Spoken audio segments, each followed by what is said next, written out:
Hi everyone. How's everyone doing? Happy Monday. Oh my God. We're getting into the holiday season. Very, very excited to see all of you.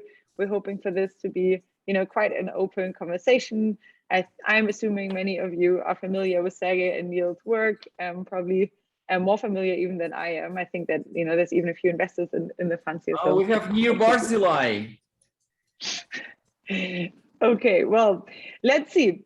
This should be quite a fun conversation. And as always, I ask the first questions, and then the best way to make me stop is by collecting lots of questions in the chat that we can then use as a Q&A, because you're much better at asking questions than I am. So again, this is an open invitation. This is welcome to Foresight's Health Extension Strategy Group, sponsored by 100 Plus Capital. Very, very, very excited to see many of you here. Today, we have a bit of a different format.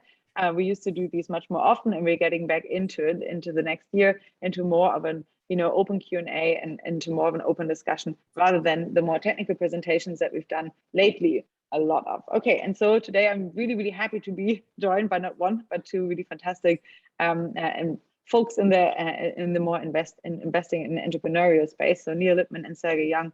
Sergey published a fantastic recent book, Growing Younger, which is on his bookshelf there in the back, and I think which a few of you have also read already. And Neil is leading a fantastic fund that is really democratizing longevity investment. So I will kickstart a few questions, and then again, please collect some of that you want to ask in the chat, and then we'll get to them ASAP. All right, so the first question that I have for both of you, Sergey and Neil, and I will share a little bit more info on you in the chat as we go along, but perhaps you can also share whatever is relevant with the group in terms of your background. But, Sergey, maybe we can start with you. You wrote the fantastic book, Growing Young, which is behind you, and it really offers quite the comprehensive walkthrough of everything longevity, starting with the science, but then really going all the way out to the ethics of immortality and so forth. So perhaps, you can share a little bit, like, what's the philosophy that you're communicating in the book? What can people take away from it? Not giving too much away so that they won't read it anymore, and not giving too many spoiler alerts, but just, what can we expect from reading your book, and what's your general? Yeah, I'm actually very happy with giving as much away as possible. But human biology is such a complex thing, so it's impossible. Like, whatever amount of time we have, it's just impossible to cover everything. So the book is really about what I call different horizons of longevity, and there's something you can do now, and it's a combination of low tech and high tech way of your life extension, and you're working on your health span and lifespan, whatever you prefer. Well, the major part of the book is overview of different technologies and discoveries, which forms the near horizon of longevity innovation, which is what we should expect in the next 10, 20 years. What will change our ability to improve our own health, increase our health span, lifespan, etc. And this is mostly about gene editing, gene therapy, longevity in the field, including metformin. And I'm so happy we have Neil Barzilai with us today. What else? Regenerative medicine, different kind of wearables and DIY diagnostic as well. And the third horizon, this is where ethics come to the discussion. It's called the far horizon of longevity innovation. And this is what we should expect in the next 25 to 50 years. And this is just mind-blowing stuff, like probably not for this audience, like human brain AI integration, all of us interconnected, and internet of bodies, human avatars, replaceable organs, all this stuff. But again, it is very important to think about the ethical implication of longer living, not only for us, but for the planet as well. So the key message of the book, we're all going to be living longer, or radically longer than we expect. It is very important while we're waiting for all these technologies, all this, longevity in the pill, regenerative medicine interventions to be available to all of us. It is very important to stay on longevity bridge and basically works on your health for the next 5, 10, 15 years to be able to enjoy all of this. Okay, lovely. Well, that's quite the walkthrough through the book. And perhaps we can dip into the individual pieces that you're focusing on in a little bit. But perhaps Neil, just to bring you in, you've been really working in the biotech space for quite some time now and had a number of formative roles, including one at the California Institute for Regenerative Medicine. So, I want to also know from you, what's the underlying model that drives most of your ventures, and what got you into the space and what made you stay? Yeah, first of all, Allison, thank you so much for inviting me today. I'm thrilled to be here and honored to have a discussion alongside Sergey. So I think the easiest way that I could start with my inspiration and really what we do at Bioverge is by sharing a quick story. So this is when I was at the California Institute for Regenerative Medicine. We funded a gene therapy program. It was a lentiviral gene therapy out of UCLA that was spun out into a company, and it was treating children born with severe combined immunodeficiency, or SCID. For those who aren't familiar with SCID, children born with SCID have a life expectancy of about 20 to 25 years. They don't have a functioning immune system, so they were frequently in and out of the hospital with severe infections during their relatively short life. Long story short, I got to know a little girl by the name of Evie, who was treated with the gene therapy. She would come with her parents to our board meetings at CERM, talk about her experience being treated.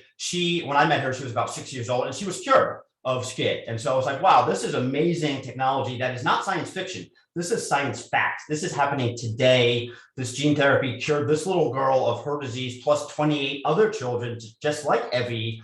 And so needless to say, their health span and lifespan was significantly extended by this gene therapy. So I was like, wow, why don't more people know about this type of technology? Why can't more people invest in this type of technologies? So I really created Bioverge about 5 years ago with a mission to democratize access, to allow more individuals or family offices or registered investment advisors and their clients to invest in this space to collectively help us extend our human health span and human lifespan. And so really what we do at Bioverge is we have a mission with a double bottom line purpose, that is impact plus financial return. And so if I think about what has sort of made me excited, made me stay in this space, it's the incredible advancements, many of which Sergey talks about in his book, but the incredible advancements that we see every day that brilliant scientists and entrepreneurs are working on that are literally changing the future of healthcare, and they're having a dramatic impact on our daily lives. And our goal at Bioverge is to allow more people to literally participate in these types of advancements, again, for that double bottom line purpose, to help impact all of our lives and to generate financial returns. Lovely. I also want to say to both Sergey and Neil, feel also free to interrupt me anytime by reacting to each other. This can be as much of a two-way street as you'd like it to. Okay, so maybe now that we have at least like a little bit of a background, maybe we can move actually into the strategy a bit.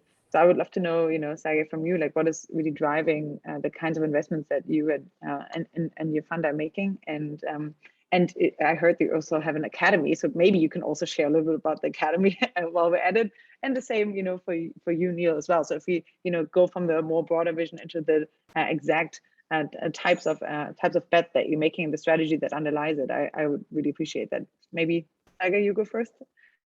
Okay, great. So strategy, obviously as a fund, and I think it's goes in a similar way to the way Neil organized his and their work. We're looking at a different portfolio of technologies. So it's just very unlikely, again, coming back to my earlier point about complexity of human biology, it's just very unlikely that one single thing will solve the problem. So first of all, we're looking at building a portfolio of different technologies and that we support. The second thing, I do believe that the change in healthcare will come not from old players doing new things. The change will come from new players disrupting the space overall. I mean, it's obviously I'm intentionally radical here and binary. Obviously, the life is going to be a combination of the old world and new world. But I'm really delighted. Like every second technology that we're investing in is bringing is a magnitude of impact which is enormous. So it's 10, 20 times, not percent, but times cheaper than the current solution. So be it affordable ultrasound devices, which would cost 10 to 15 times less than that, or organ regeneration technologies, which would replace in some of the cases currently extremely expensive, donor organ transplantation technologies, or early cancer diagnostic, which when we can replace colonoscopies with, well, at least partly with liquid biopsy, and basically spend $100 or $200 on identifying early stage of colon cancer, which is really important. So we're looking at really affordable and accessible way to serve people. And that's why I think the science and technology and intersection of this, give us an opportunity to really bring a disruption to the current state of healthcare, not only in US, but all over the world, globally. When people ask me, like, what are the most promising today within this near horizon of longevity, which is, again, next 5, 10, 15 years, and this is where our investment focus is. I actually echo Neil. One is gene therapy and gene editing. That's seem to be one of the most fundamental way to really influence our health, and not only health span but lifespan as well. I do think it goes in parallel. Second is regenerative medicine. We don't do a lot of investment in kind of stem cell area, but like organ regeneration is an interesting way to address that. And again, longevity in appeal. I do believe that in 5, 10, 15 years from now, we're going to have completely different kind of drug which will address aging in its core rather than fight any individual disease. And it can be drugs that we have today, like metformin or rapamycin, or it can easily be the drug developed with the help of artificial intelligence, which would obviously speed up the process of drug discovery, at least the initial part of it. Very interesting. Organ regeneration and gene therapy were the two topics that came out as the highest interest in our recent member survey as well. So I think there's lots of overlap of interest in the group. We should ask the same question to Neil. So, Sergey, you brought up so many great points. I actually 2 questions for you. Just briefly, in terms of the stage of technologies and companies that you invest in, it sounds like you're a relatively early stage investor. So you're doing seed, Series A type rounds? No. So what we do is we invest, usually it's Series B, okay. Sometimes Series C. And I'll tell you exactly why is that. So we're looking at the companies, the lowest valuation for 100% equity value that we've done was somewhere around $80 to $100 million, and later stage it's $400, $500 million. The reason being is we really new to the sector. I've been in investment sector for the last 20 years, but in terms of our exposure and investments in biotech and longevity, this is pretty new for me and the team. We obviously have a lot of scientists and entrepreneurs to support us, people on our venture board. So for us, it was very important to see the validation from other accredited and credible investors before we invest in the companies. And then with the time, the average holding period for 18 companies that we have in our portfolio in LVF is a little bit above 2 years. So this is how young and immature Longevity Vision Fund is today. So that's why it was really important for us to start with a later stage, and then we in the process of looking more and more at earlier stage of development of this kind of companies. Got it. Thank you, Sergey. That's helpful, and that provides some additional context. So for Bioverge, we're a little upstream. So we are pre-seed, seed, Series A investors. We will invest in later deals, but those are typically follow-on rounds for existing companies. So I'll just sort of start with some of the basics around it, sort of how we operate, and then I can touch on some of the technology areas that Sergey talked about as well. So we really view our role as providing investors access, right? So we source, we diligence, we decide to invest in a company, and then we share it with our members to invest alongside of us and a lot of other larger firms at the same terms. And so we built a portfolio of 28 companies over the past 5 years. We've invested alongside some of the sort of the biggest and best names in Silicon Valley and beyond in terms of venture firms. Khosla, Lux, Perceptive Advisors, Amgen Ventures is in a couple of our deals as well. And so, I think in terms of our sweet spot and the types of technologies that we like to invest in, there's this new nomenclature that I'm sure most of you have heard about, and it flips this idea of biotech, it inverts it. So it's not biotech, but it's tech bio, right? So we're seeing this new wave of companies that are being developed these days that are applying a stack of technology to solve fundamental problems in healthcare. And as Sergey said, we span a lot of different sub-verticals within healthcare. And so I'll just give you one quick example. We made an investment in it was a $51 million Series A that was led by Lux Capital in a company by the name of Inveda Biosciences. Inveda is applying pretty advanced artificial intelligence and machine learning to sort of scour the natural world to come up with new druggable targets. And so if you think about sort of the history of chemistry and of medicine and how medicines were developed, right, it goes back to the bark of the willow tree, right? The active ingredient from the bark of the willow tree is the active ingredient aspirin these days. So what a company like Inveda is doing is they're trying to systematically go through in a much higher throughput fashion to find novel targets and novel chemicals that can become, in their case, small molecules. So that's on the sort of the machine learning, artificial intelligence side. I think, as Sergey said, there's a lot of really exciting developments happening in the field of regenerative medicine. Right? I got a front row seat at that during my days at CERM. Gene therapy, I think, has really led these types of advancements. We've seen a lot of technologies hit the commercial marketplace these days. We see, obviously, there's a lot of public gene therapy companies. There's a lot of M&A activity in the space. I think cell therapy is still sort of lagged behind where gene therapy is. So we're particularly excited about some of the novel advancements in the cell therapy space. So whether that's induced pluripotent stem cells, or whether that's adult stem cells that are being differentiated into various other types of cells. So I'll just give you one quick example from our portfolio. Examples are always nice, I think. So we made an investment in a company by the name of Hepatix. This technology was spun out of Stanford. They are really have a technology that's able to differentiate adipose-derived stem cells into a hepatocyte-like cell, which then can be injected via the portal vein into the liver. And the idea is those cells will actually engraft and reconstitute the functioning of the liver. So they're still preclinical, but if their thesis is successful and if they've identified the right type of cell that actually function like hepatocytes, which is a huge hurdle, that it could actually act as a replacement to liver transplants. Right, it's a huge unmet market. So we're seeing more and more of those types of technologies, which I think are particularly exciting. That's in the regen med space.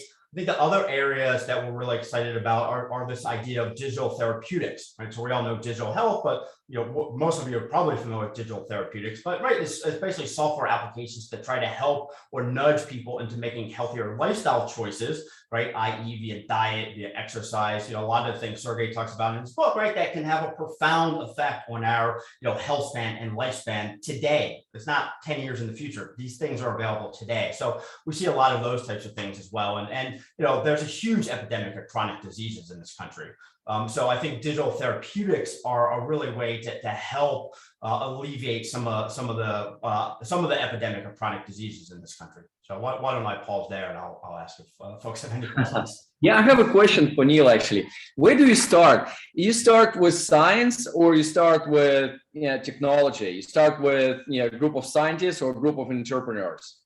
No, it's a really good question. I think we're seeing these days more and more of the sort of scientist turned entrepreneur, right? So we're seeing a lot of PhDs, a lot of postdocs that are now starting companies as opposed to staying within academia. So I think the thing for us that we look at is we want to make sure that we see an investable business and not just a science project. So whether that is the CEO maybe has that set of skills where he can lead the business aspect and also push the science forward, or maybe it's a team that complements one or everyone. So Sergey, to your question, we really start with the science. We want to make sure that the science is sound. We want to make sure that there's some sort of proof of concept that backs up the scientific rationale for what they're doing, and then we want to make sure that all that is wrapped up into an investable business.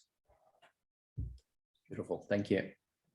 All right, so we had one question that was related to your recent point, Neil, from Kyle, who is here in the chat. Kyle, do you want to ask away?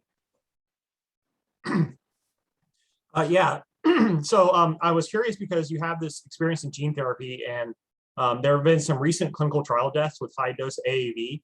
And I've been trying to work through like how this problem is going to be solved, because if we're going to do gene therapy for regenerative medicine or for longevity interventions, I think this is something that's going to need to be a little bit safer so we can approach older people and approach a large number of people. So do you have an opinion on that? And if you have any possible ideas of what the solution may be to get past that? Yeah, so it's a major question in the field, right?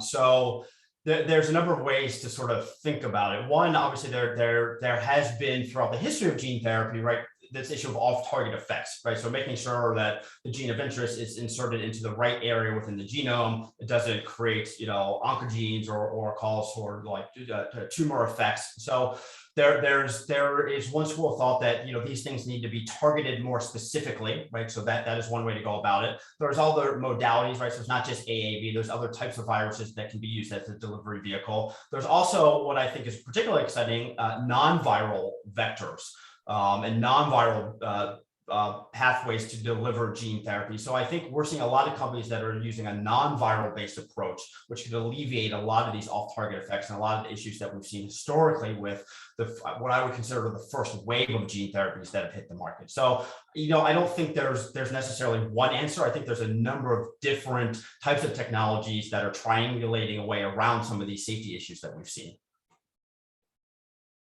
Yeah, that's a great answer. I think new technologies are needed in general because the cost was just way too much. And that was one reason to do it anyway.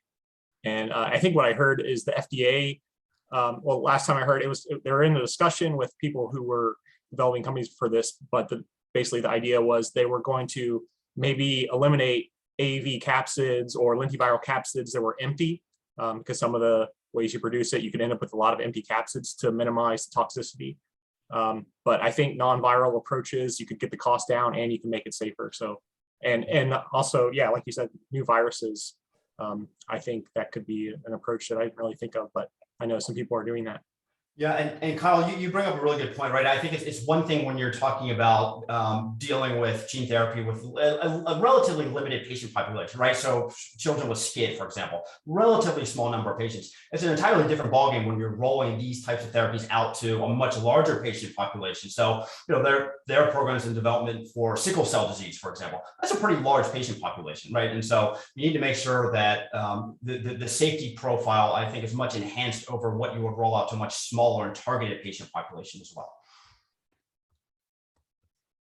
He's taking notes. I love it. Okay, great. So I mean, we're already kind of like a little bit in the advice space, but I would love to do a little bit deeper, from Sergey and Neil. You've both seen so many companies, so many scientists, so many like entrepreneurs in the space. Sergey, what are like a few kind of like points of advice that you would give perhaps a new company in the space, or perhaps even a scientist who is thinking about, could my venture already be a company? What are a few things that you really look out for that many people on this call who work more on the developing the approaches side could benefit from? Yeah, so very interesting. So we have particular focus on longevity, right? And therefore, there's a lot of argument whether aging is disease or it's an important risk factor. And we've seen a number of cases where the team were looking at solution, and there's a which would require regulatory change of the certain magnitude. While I do believe that the art of constructing this startup in this field now is just to look at the current regulatory regime. And it was trying to find certain indication or certain opportunity to work within the current regulation without waiting for probably necessary but a longer term regulatory change. So I do think it is important to understand, while we all trying to fight age-related diseases and certain changes from FDA would be required to support that, it is important to create today a viable economic and regulatory model that we can support to and we can invest to. So that's important as well. Well, the second thing for me is really looking at developing number of programs in parallel. And I know it's conflicting with the idea of startup or with resource limitation of startup as well. What we've seen, I mean, let's look at drug discovery, for example. You know, out of 5,000 candidates, it's probably going to be one or two who would make it to the pharmacy in 10, 12 years. So that's why I do think looking at multiple options or working on something of infrastructural nature would make your idea much more sustainable and investable as well. And in some of the cases, and it's particularly case in digital therapy space, as Neil defined earlier today, we would actually look at IP strategy as well, because and that's actually, this is where me as investor is in certain contradiction with me as like a human being or longevity enthusiast. There's so many things built by Mother Nature which are really like helpful in terms of solving our health problems or just helping us to optimize our health. And so on one side, there's so many things which are working now. On the other side, the idea of lifestyle changes is really very difficult to use in the context of IP strategy, or really difficult in terms of creating the source of competitive advantage for the firm. I don't know the answer, but well, these are the two things that would always need to be in balance. I don't know, Neil, what do you think on that? Yeah, no, I think you brought up a lot of really good points. I mean, I would circle back to, for advice for, folks who are thinking about starting a company. I mean, there's a number of things to dive into. IP obviously being a critical component of that. Sergey, I agree with your idea of sort of, parallel tracking multiple assets. Obviously we operate in a resource constrained environment, so that's not always the case. But what we like to see at Bioverge is we've moved away from, we've actually never really invested in the single asset biotech type company. What we invest in, Sergey, to your point, are biotechnology platforms that can spit out a bunch of different assets, right? And so I think that's really interesting. Or so like in Beta, the company I talked about before, it's exactly that type of company where they have a lead candidate, but their underlying platform can the idea is to spit out more of those. They can take them through the clinic themselves. They can partner with them, right? So there's a lot of value. And there's a lot of optionality that a startup that has a platform can take forward into the marketplace. The other thing that I want to circle back to is this idea of an investable business. We see a lot of shall I say, science projects that are disguised as companies. And so, a couple of things that we like to see. Obviously, non-dilutive funding is really critical at the earliest stages.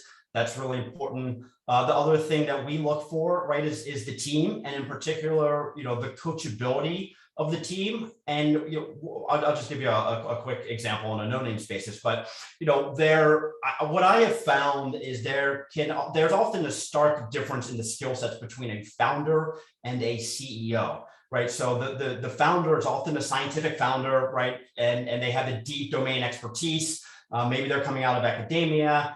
They're the right one to build the company early, to meet the early scientific milestones, to prove that the technology works, right? If it, whatever it is, in vivo animal models, for example, get that data, but they might not be the right person to be the CEO to actually build a business and move the company forward. So a lot of things that we're looking for is, does the founder recognize that? And maybe that skill set is one and the same with the same individual. Oftentimes it's not. And so is that initial founder, do they have the wherewithal and the coachability to realize that one day they might need to replace themselves as the CEO of the company? So that's one thing that we look for as well. So that's one other piece of advice I would offer. I guess the one other thing is, your edge, right? You have a team. What is your edge, right? What do you and your team know that others in the marketplace don't know? Why are you the right people to build this company? And why is this the right time to build the company as well, right? I mean, we're always looking for tailwinds. If you have a great technology, but you're 10 years too early, it's not going to be a good outcome for investors. So we want to make sure that the time is right as well. Okay, I have so many questions. Yeah. Sergey, if you want to make a comment, go for it. But we had a comment on IP here. So Adam, if you want to unmute and ask it. And then you're gonna. Yeah, sorry. Give me 1 second. Excuse me. Hi all. So yeah, thank you so much for being on. My question is about LPs and understanding the general interest in investing in the category. So the question has a few lenses. I'll just go over them quickly. So one is, how many LPs do you have? And could you share that information? And any information on distribution of LPs, even a ballpark, would be useful. Yeah. If we're talking about 10, a dozen, multiple dozens, more. And then the next lens would be, what is the motivation of LPs? And do we see any change in motivation or acceleration in interest from LPs in getting into the category? So I could imagine a case where some LPs are less concerned about the return as long as it meets some minimal threshold. And if so, maybe what that threshold is, but they actually want to be involved because they want rejuvenation technologies to come alive. And then finally, in terms of LPs themselves, do we see any distinction between institutional versus individual high net worth? How would we map that out? How is that ecosystem evolving, and how do you see it continuing to evolve? Sorry for that long question. Yeah, a very interesting question. Spot on, Adam. So I would like to answer some of that, but I'd be really interested to hear Neil's take on that. And we have Margareta join us as well. Hi, Margareta. Good to see you. Such a constellation of people that we have on this call.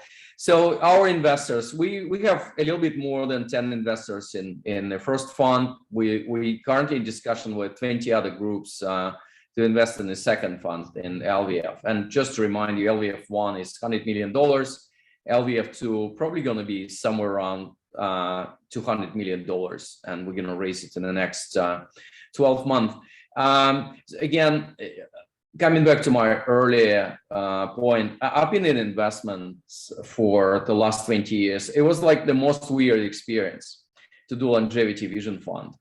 LVF longevity is an orphan for so many stakeholders. You couldn't even imagine. Well, I mean, you could probably imagine that. And when we started to raise it, it was back in 2018, I think. No one would want to talk to us. So we spoke to institutionals, big pharma, biotech, and we're like, longevity, don't even pronounce this word. But actually, I would, if we had time, I would love to take the question from Robert, which is the one on longevity PR that we have. So in a very short terms version of that, longevity is still an orphan for the big industries all around the world and in the US as well. And because what we've done probably centuries ago, we split medicine and healthcare in so many specializations, which was good for development and progress on all of this front. But what we lose is this whole more comprehensive, more integrative kind of view on the human health and what drives it. Well, that's why, and actually it was reflected in the way the medicine and healthcare regulated. That's why it's easy to bring an idea or startup or scientific discovery saying, well, with this, we can help, with this particular cancer. But it's just very difficult to bring the overall idea, which is, we want to invest to improve the health span and increase the health span period for so many people on Earth. So that was challenge number one. Now, what I'm really happy to report that things started to change. Back in 2018-19, people just thought we're crazy, and we had a really little support in terms of people who want to invest with us, and it was mostly family offices. We don't have any single institutional investor in the first-time fund. Well, first of all, first-time fund is not really within the framework of institutionals. They don't invest in the first-time fund. It's actually really risky. The performance of the first-time fund is anywhere between -20 and +40 on IRR terms. And it's all started in the last probably year or two, where we've been approached by so many biotech firms or even big pharma, not like a big pharma, but like a medium-sized big pharma. And so they approach us and say, guys, you seem to know something about longevity that we don't know, because we never had this focus on in terms of working comprehensively on the human health issues. Can you help us to discover the option value of our existing portfolio or pipeline that we have there in terms of its longevity implication? So in a really simple words, we don't know whether it's zero or a few billions dollars, but we would like to work with you, and we don't care whether you're going to invest $1 million or $2 or $3 million, even in $100 or $200 million round. Well, we are very interested to look at the optionality, longevity or life extension or health span extension optionality, which we might have in our current portfolio. That's it. In terms of the return, and again, it's going to be very interested to ask Neil about this. When people come to us and say, we just want to make, longevity is going to be next crypto, which is not. We all know that. We want to make money with you. We're saying like, look, we're just not the best vehicle for you. It is like super risky. It's early stage. The whole industry, if you look at R&D number for age-related diseases research or aging research, it's anywhere between $2 and $4 billion. Cancer oncology gets $80 to $100 billion every year, so it's just incomparable. It's really risky. So we don't recommend people to invest substantial part of their wealth to LVF or to longevity as a space. It's combination of probably making meaningful returns or not losing the money. Second, being on the forefront of what is happening in the field of science and technology and longevity. And third, making the world a better place, because our mission is bring affordable and accessible version of longevity to the world. We are not interested to develop something which would cost millions of dollars and will be available for the fraction of population in the US or globally. And if their own criteria ticks all of this three impact categories and impact avenues, then we're making a mutual decision to work together.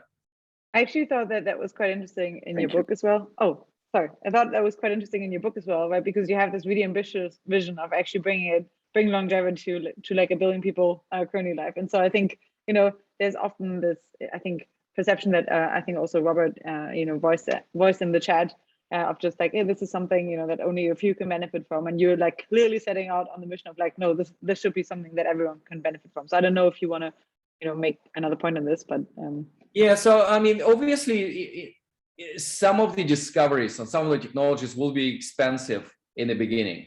So we're mindful of that. But in today's world, it's just another 5, 10, 15 years before this whole thing will democratize itself. But again, there's so many things that we're investing today, like, DIY diagnostic or AI-based diagnostic or medical devices, where the impact is going to be achieved in the next year or two. So that's important as well. So Neil, what are your thoughts about the motivation and kind of people who are trying to invest in this pretty early stage of development within longevity or fighting age-related diseases as a whole? Yeah, it's a really great question, Sergey, and Adam, going back to your original question, the types of LPs. So let me just start, our model of Bioverge is very different than Sergey's model, right? And so our goal, again, is to democratize access. So our LP base consists of a couple thousand individuals, largely. We have family offices and registered investment advisors that invest on behalf of their clients within our network. And the model is that we present them a deal that we're investing in, and then they basically opt in to invest alongside of us through a special purpose vehicle or SPV. So as you can imagine, the types of LPs that we have, they really vary. Some of them are in it purely for financial return, right? They're looking to diversify their portfolio with venture capital style investments because the VC asset class as a whole has been shown historically to consistently and persistently outperform all other asset classes. So this is historically a very difficult asset class for individuals to access. So, one of the most important things that I talk to my LPs about is, first of all, think about how the venture capital asset class and these types of investments fit in with your overall and broader portfolio. As Sergey said, don't put all of your net worth in these things. Just carve out some percentage that you're comfortable with, and then come up with a strategy and a sort of a bucket of capital that you want to allocate to this asset class. And then you sort of back into a strategy. How many companies do you want to have in your portfolio to give yourself a statistical probability of success? Right? Don't come and make 1 or 2 investments and hope for the best. That's not a great recipe for success. Are you going to follow on your investments, right? We have LPs that will invest once and they're sort of done. We have other LPs that have the more venture style approach where they really want to follow on their investment to make sure they're not being diluted through subsequent rounds. So these are all really important things to figure out. But Adam, going back to your question, we do have some LPs, again, that are in this purely for the financial return, right? I give you $1. All I care about is you give me $2 back. That's probably not the majority of our LPs. A lot of our LPs are in this for the impact, right? They want to invest in meaningful technologies that are really driving the future of healthcare, right? For themselves, potentially, for loved ones, or because they're just for their collective well-being, right? This is all impact investing at the end of the day. So we have a lot of folks that have actually pretty deep domain expertise within the healthcare space. We have a lot of like biotech execs that will come and invest in some of our deals, a lot of healthcare professionals, right? This goes back to Warren Buffett's, or Charlie Munger, I forget who said it, but invest in what you know, right? They're investing in technologies that are familiar to them. And then we have a lot of folks that come from the tech world or the crypto world that are looking to allocate some assets in healthcare. They like longevity. They like the anti-aging field. They're looking to get exposure to these types of investments, but the science is relatively new to them, right? So they're looking for education. They're looking for curation. They're looking to make sure they're investing alongside not just Bioverge, but other larger reputable funds as a way to diversify their portfolio. I will also say, I'll echo Sergey's earlier experience, right? When I was at the California Institute for Regenerative Medicine, I ran business development there for 6 years. It was my first 3 years on the job. It was almost impossible for me to get meetings with pharma companies, with large institutional investors. They had no interest in the regenerative medicine space at all. It was too early. They did that gene therapy, cell therapy wasn't on their radar screen. I mean, the gene therapy field, don't forget, had been left for basically dead, abandoned, at least in the commercial world for like 20 years. Fortunately, academics were pushing things forward.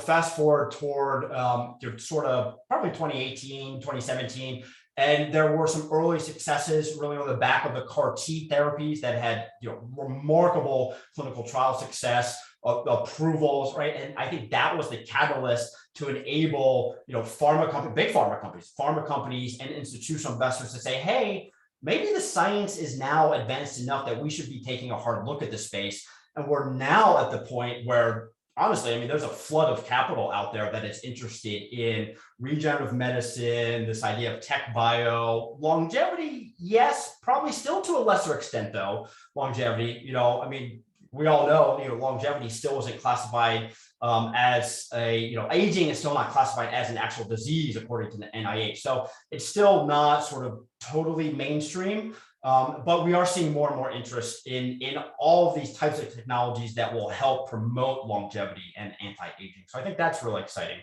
And as Sergey said, right, a lot of the funds out there are first-time funds. So the larger institutional investors are not necessarily allocating capital. They're taking sort of the wait and see approach. What we are seeing is high net worth individuals, family offices, for example, that are pretty interested and starting to dip their toe in the water and make investments in the space. Oh, a lot to unpack there. Again, I don't know, Sergey, if you have a direct comment to this. Otherwise, can you repeat it again? Sorry. If in case you want to have a direct comment to this, I want to give you space for this. Otherwise, we can just go down the list. Yeah, we have so many great questions, so let's go through them. Okay, let's go. Robert, you were waiting and you had a follow-up on the earlier one that we took from you from the chat. So perhaps you want to go next. Sure. Thank you, Sergey, for the presentation and answer. So I just have another question sort of related to what Adam was asking, which is is there any discussion amongst high net worth individuals or establishing like nonprofit R&D, which are just not ventures, not VC related? So for an example, the Allen Institutes or the Chan Zuckerberg Institute, mission oriented rather than ROA. Well, there are a lot of things happening in this space now. I mean, we've seen like, Altus Lab, or, some of the countries are establishing, nonprofit organizations on a larger scale to support, fighting the mission of fighting age-related diseases and therefore influencing longevity. So we're not necessarily involved in all of that, right? In the end of the day, our focus is to support with the money and resources that we have in terms of scientific knowledge and financial resources to support entrepreneurs and scientists who just want to bring disruption and new discoveries into space. But it's becoming more and more mainstream, and it actually relates to your initial question around longevity PR. And I think, I've done, let me take responsibility for that. We've done a terrible job in terms of defining, like, what is the best way to communicate our value proposition, our impact aspirations to the whole world. And it is a problem because we have this old model of, aging. And when we talk about longevity or even like fighting age-related diseases or fight aging, people think we're going to add another 5, 10, 15 years right in the end of their life, when they are in the most kind of fragile state, when they need a lot of support and a lot of resources, when they are more like liabilities rather than assets for their family, community, for the country, etc. So I do think we need to change that. And the second limiting belief or paradigm that we're using here, when people think about longevity, they're looking at centenarians today. And obviously we have more people on this call who can talk about centenarians, and I know Nir done a lot of studies in this field. This is actually the wrong model for what we're trying to achieve in the future, because in majority of cases, today's centenarians are just winners in genetic lottery. And what we want to do in the future is, give everyone the opportunity to become a winner in genetic lottery or epigenetic lottery, like whatever tools we're going to use. So obviously context is not super helpful for our communication, but we're still kind of struggling with communicating health span, lifespan, life extension to the world. Sergey, just to follow up on your points, I want to go back to the concept of the nonprofit mission-driven organizations versus investors. And I think the old paradigm was absolutely true, right? There are nonprofit organizations that would donate money to health-related charities. I think from last year, I think there was $29 billion that were donated to health-related charities just in the US last year, right? So that's a huge market. I think the lines have blurred substantially over, I'd say, the past 5 years. And what we're seeing now is this venture philanthropy model, where there are a lot of organizations that are potentially taking donations from their base, but then investing that capital into companies for, it suits their mission, right? So they're mission oriented, but they also expect a financial return if the company or the technology is successful, right? This was really, I think, the best known example is the Cystic Fibrosis Foundation. And they had about $1 billion windfall that came back to their organization from the success of an early company they invested in, an early drug that it has since been approved, right? So I think a lot of nonprofit organizations have copied sort of this venture philanthropy model. And that's kind of what we did at CERN. I mean, we gave out non-dilutive grant funding, but there were strings attached where if the company or the technology was successful, there would be revenue coming back to the state of California. And so I think those lines have blurred. So we're seeing a lot of mission-driven nonprofits, but I think also we're seeing a lot of mission-driven investment firms as well, like Bioverge, like what Sergey is doing, right, where there is this sort of dual mandate of impact plus financial return. Yeah, I agree. World is not binary, so that's why we're trying to combine both make an impact and hopefully making meaningful returns to our investors. Yeah, I mean, I think as Ben Franklin who first said it, right? But like we can all do well by doing good. And so that's one of our ethos, right? And so I think to Sergey's point, these things are not mutually exclusive, right? And the data has shown, right, you do not need to sacrifice financial returns by investing in meaningful, impactful technologies. Totally. That's very much, I guess, the ethos that we're also trying to do here at Fawcett in this group. Okay, thanks a lot. Another question, and I will ask that because lack of mic, which is, have either of you looked into investing in countries with looser regulatory environments that are more amenable to novel therapies and or selling health rather than cures? So it's, I guess, a question on regulatory arbitrage. Yeah, Neil, can you start and I'll just follow up on that. Yeah. Sure. Yeah. So what I will say is our approach at Bioverge is US centric. However, we have made a number of investments in UK based biotech companies, for example. We are looking at European biotech companies. We come across a lot of companies that are running, first in human clinical trials in Australia, for example, that have slightly different regulatory paradigms. Australia also has an R&D tax credit, which is can be really impactful for companies there. What I will say is, yes, we do see that there are different regulatory paradigms, obviously, between the US and other countries.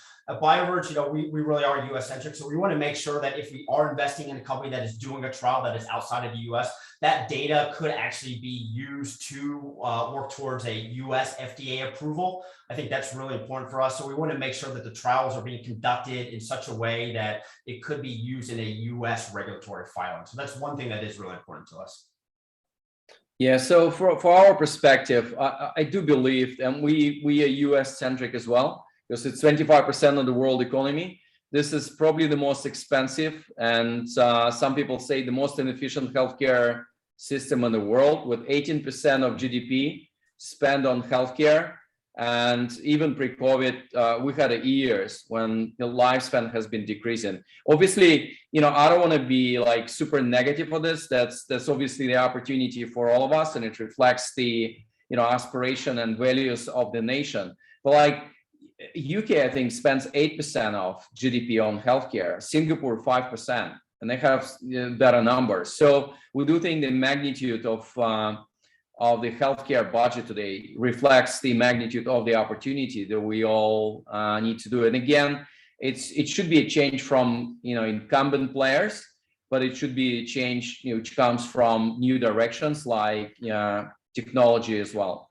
Yeah, and Sergey, just to follow up on that point, I mean, I think that the entire healthcare system, right, is geared toward fighting disease, right? You go engage in the healthcare system once you are already sick, right? I think a lot of the technologies that, some of what we've talked about today is we're actually trying to promote health, right, and get ahead of the curve, right? And so, it's a lot of prevention that we're talking about. Are there certain interventions that you can do today to ensure that you don't get sick in the future, right? And so I think it's twofold. I mean, there's a lot of these gene therapies and exciting technologies that are treating disease, but there are a lot of these other sort of preventative type of approaches that I think are also really critical into combating, chronic diseases and things like that in this country that could sort of dramatically lower the, cost of healthcare in this country and the percent that we ultimately spend on healthcare, right? As Sergey said, it's like 18% of GDP. It's like $3.7 trillion or something of that magnitude. Yeah, I agree. And I do think we have two scenarios that it's only, all of us, regulators, big pharma, medical devices company, healthcare providers recognize the opportunity in prevention, or the largest, health and prevention companies in the world going to be called Apple, Google, Microsoft in 10 years from now. So again, it's a action call for not only for investors, but from regulatory perspective, from the industry perspective, we just need to realize the paradigm of what we define as a healthcare has changed significantly, and therefore investments in prevention, in early stage detection and diagnostic can be like as important as developing the drugs or interventions to treat late stage disease. Yeah, I'll just make one more comment. I don't want to get political on the call, but there are drug price controls that are sort of working their way through Congress now in the U.S. And I think that is the wrong approach in order to control costs in this country. I think that could potentially really stifle innovation in this country. So I don't think price controls is, at least that's not what we're talking about in terms of trying to help control costs in this country. We really, that could have some negative consequences. So I think, we're really trying to promote more entrepreneurs, promote more research, and not sort of limit the upside of some of these successful outcomes, because as we all know, a lot of these companies, a lot of the technologies will fail. So you don't want to artificially cap the returns of those companies that are successful, because that dampens the ROI for investors. That makes it a less attractive investment asset class for LPs coming into the space. So I think there's a lot of larger concerns out there as well that we need to take into account. Let's see if we can sneak in one more question from Cyrus before I go to my last one on just how people can plug in. Sure, thanks, Alison. And thank you both, Neil and Sergey. A quick question for you regarding the policy world and your engagement there. Do you have any engagement with governments around the world or with international organizations? I'm thinking, World Health Organization would make sense, lessons learned, and really for them to change their way of thinking towards longevity. Okay, well, let me, Neil, please go ahead. I was going to say, so at Bioverge, we don't have any of that at the moment. We're still a relatively small group. I will say I was part of the Alliance for Regenerative Medicine when I was at CERN, which is a nonprofit lobbying group that does talk with a lot of folks in DC, for example. They were part of the force behind the RMAT legislation, which was the Regenerative Medicine Advanced Therapies legislation that put in a pathway through the FDA for a lot of these novel regenerative medicine therapies. So there are those types of organizations. We don't do anything. I know. I think that this group, actually, Alison is spearheading a new initiative in terms of some lobbying efforts, if I'm not mistaken. But Sergey, I don't know if your group is active. Yeah. So in the U.S., we don't have a particular task force to work on that. So I'm the board of American Federation of Aging Research, one of the oldest organization in the U.S. To fight age-related diseases, and I'm really happy with the way we're trying to address it through certain established groups as well. Outside U.S., we are currently working with two smaller countries where we're trying to do basically create a longevity enabling environment within the country overall, where we can go through like kind of low tech and high tech different solutions to create something similar like a blue zone in the form of the country overall. And it's anywhere between like 3 million people to 10 million people. And usually it's just an opportunity for us to influence dietary choices, physical exercises, wearables that people are using today, and then use it in a high-tech way to stimulate them to do physical activity and exercise as well. Even influence like bad habits, smoking cessation, to be offered to everyone. And thanks to apps that we have now, meditation, sleep, smoking cessation, and just working with the healthcare system just to make sure we have additional focus on prevention and early diagnostic, rather than trying to treat someone with a late stage disease as well. We're still in the beginning there, but I do like the fact that more and more countries all around the world recognize the opportunity which scientific discoveries and technological breakthroughs give us in terms of completely changing the our definition of healthcare for millions of people. Okay, I know we're at time now. I want to say there is the Alliance for Longevity Initiatives, that is a group launched by Dylan that is doing some policy work. We will likely have a policy-focused meetup as a subgroup of this group in the next year, and as well as an investing one. But that's just, I'm already getting to next year's programming, so there's a little bit more done in this group. But to maybe wrap it up with Sergey and Neil, now that you've got people all excited, what can they do to plug in? What can they do to learn more about your work? And are there different ways to engage with you that I haven't mentioned yet, apart from obviously getting the book, but like what are, a few concrete action items really, and if people want to plug in, how do they best do this? Yeah, the easiest thing to connect with us is go to sergeyyoung.com and sign up for our newsletters. We're trying to present science in a very simple way. There's so many exciting discoveries that we have now, both in technological front and on academic front.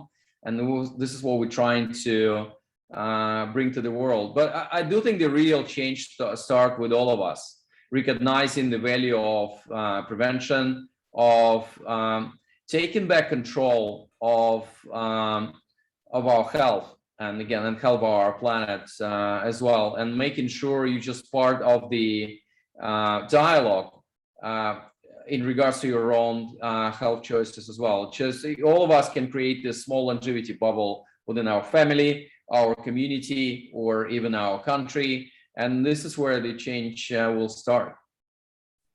And for us at Bioverge, if you go to www.bioverge.com, you can register. We have a bi-weekly newsletter that we send out as well. We have a series of podcasts where we talk all about this kind of stuff. And then once you verify that you're an accredited investor, you can get access to our deal flow. I'm always happy to chat. So reach out to me anytime at neil@bioverge.com. Maybe Alice, can share that with folks after this call. But yeah, happy to chat. We're always looking for people to get engaged with what we're doing, whether it's on the investing side. We're always looking for new deals. And we're also always looking, I'll just mention, for subject matter experts who can help us diligence deals and vet the underlying science and technology. So I know many of you on this call have deep domain expertise. So if you're interested in just being part of our community, would love to hear from you. Wow, fantastic. I feel like we covered so much. I can't believe it was only an hour, and without wanting to go too much over time, thank you so much. I really cannot say how much I appreciated this. This was a treasure trove of information. Thanks a lot, both of you. I will be in touch with the seminar summary and the video. And for everyone who's still on this call, I just want to remind you, we have Foresight's Vision Weekend coming up in San Francisco at the Internet Archive, a rocket company in a ship, on December 4 and 5. And then in a castle in France on December 11 and 12, with many people in the biotech group, but also our molecular machines group, decentralized computing group, space group, and neurotech group joining. So if that's of interest to you, then please go ahead and meet people in real life. It was lovely to see you virtually, and I hope to see you, many of you, very soon next week. Bye, everyone.